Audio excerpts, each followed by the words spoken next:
জনাব তারেক রহমান, ভারপ্রাপ্ত chairman BNP, এবং ওনার মেয়ে জাইমা রহমান, ওনারা দুজনা আজকে ভোটার নিবন্ধন ফর্ম জমা দিয়ে এখানে নিবন্ধন কার্যক্রম সম্পন্ন করেছেন।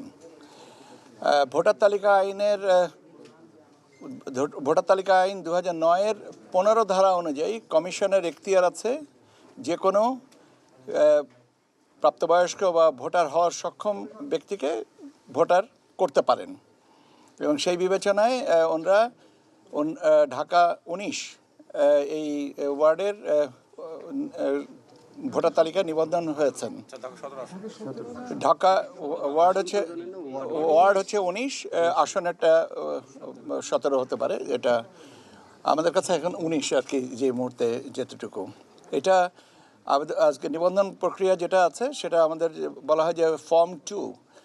ওই ফর্ম ফিল আপ করে ওনাদের ছবি তুলেছেন, বায়োমেট্রিক্স দিয়েছেন, এবং দিয়ে ওনারা আবেদন করেছেন যে ওনাদেরকে যেন ভোটার তালিকায় অন্তর্ভুক্ত করা হয়।